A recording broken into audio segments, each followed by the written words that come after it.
Hi hello ನಮಸ್ಕಾರ welcome back to my YouTube channel. Bigg Boss season 11ರ ಸ್ಪರ್ಧಿಯಾದ ಗೌತಮಿ ಜಾಧವ್ ಅವರ ಬಗ್ಗೆ ಸಂಪೂರ್ಣವಾದ ಮಾಹಿತಿಯನ್ನು ತಿಳಿದುಕೊಳ್ಳೋಣ. ಅದಕ್ಕೂ ಮುಂಚೆ ನಮ್ಮ ಚಾನಲನ್ನು ಸಬ್ಸ್ಕ್ರೈಬ್ ಮಾಡಿಕೊಳ್ಳಿ. ಗೌತಮಿ ಜಾಧವ್ ಅವರು ಹುಟ್ಟಿದ್ದು 1993 ಸೆಪ್ಟೆಂಬರ್ 17ರಂದು. ಗೌತಮಿಯವರ birth place Bengaluru. At present Gauthami ಅವರಿಗೆ 31 ವಯಸ್ಸು. ಮೂಲತಃ ಗೌತಮಿಯವರ ಕುಟುಂಬ ಮರಾಠಿ ಕುಟುಂಬವಾಗಿದ್ದು, ಗೌತಮಿ ಜಾಧವ್ ಅವರು ಹುಟ್ಟಿ ಬೆಳೆದಿದ್ದು ಬೆಂಗಳೂರಿನಲ್ಲಿಯೇ.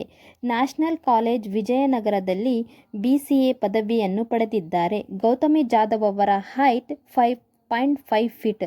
ಇವರ ಮೊದಲ ಸಿನಿಮಾ ಕಿನಾರ. ಮೊದಲ ಸೀರಿಯಲ್ ನಾಗ ಪಂಚಮಿಯಲ್ಲಿ ನಟನೆ ಮಾಡಿದ್ದಾರೆ. ಗೌತಮಿ ಜಾಧವ್ ಅವರು 2018 ಡಿಸೆಂಬರ್ 30ರಂದು ಅಭಿಷೇಕ್ ಕಾಸರಗೋಡು ಅವರನ್ನು ಮದುವೆಯಾಗಿದ್ದಾರೆ. ಗೌತಮಿ ಜಾಧವ್ ಅವರು ವೃತ್ತಿಯಲ್ಲಿ ಆಕ್ಟರ್ ಮತ್ತು ಮಾಡೆಲ್ ಆಗಿದ್ದಾರೆ. ಗೌತಮಿ ಅವರಿಗೆ ಅತಿ ಹೆಚ್ಚು ಜನಪ್ರಿಯತೆ ತಂದುಕೊಟ್ಟ ಸೀರಿಯಲ್ ಎಂದರೆ ಅದು ಸತ್ಯ ಧಾರಾವಾಹಿ. ಈ ಮಾಹಿತಿ ನಿಮಗೆ ಇಷ್ಟವಾಗಿದ್ದಲ್ಲಿ ನಮ್ಮ ಚಾನಲಿಗೆ ಲೈಕ್ ಮಾಡಿ ಮತ್ತು ಸಬ್ಸ್ಕ್ರೈಬ್ ಮಾಡಿಕೊಳ್ಳಿ. Thank you for watching.